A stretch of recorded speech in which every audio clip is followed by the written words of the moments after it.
Kids would rather learn than eat. Kids would rather learn than play. In fact, kids think learning is play. We propose that all toys were invented by grown-ups to get rid of kids. All games were invented by grown-ups to get rid of kids. Let's take as an example the questions kids ask. Kids ask brilliant questions. And we say, look, kid, why don't you go away and don't bother Daddy because Daddy wants to think about the important problems of the world. Now, we don't really do that. We really say, look, kid, here's a toy. Go play with your toy. And we give them a rattle or a little red truck and say, go play with the toy, kid. Then watch what happens. The kid plays with it for about 90 seconds. Then he throws it away. We say, see, little kids, little minds, little brains, little attention span. I'm big. I've got a big body and a big mind and a long attention span. I pray you, do it again and watch what actually happens. There are 5 ways to learn about the world. We can see it, hear it, feel it, taste it, and smell it.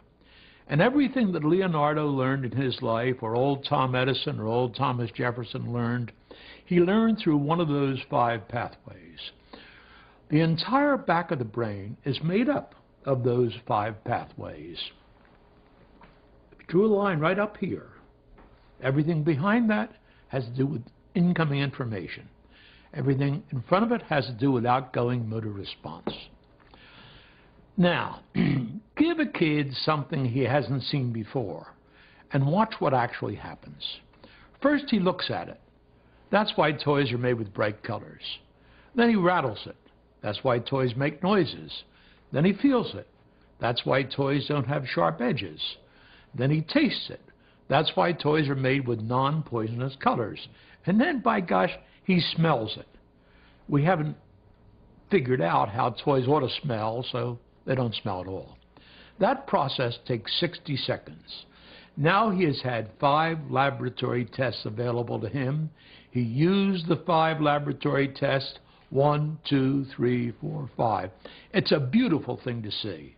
Now he does one more thing before he throws it away. He tries to break it so he can learn how it's made. That's why toys are unbreakable, so he can't learn how it's made. It's one of the 2 general approaches to the prevention of learning. The first is put him in the playpen where he can't get at it. And the second is give him something he can't break.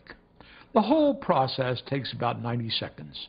And he throws it away because there's nothing left to learn from it. We adults watch that superb demonstration and we use it to prove his inferiority. He's got a short attention span. Let me ask you a question. How long should anybody pay attention to a rattle or a little toy truck? Maybe the answer to that question is as long as there's something to learn from it. And if that's true, every child I've seen does it better than any adult I've ever seen do it. Because children know learning is a survival skill.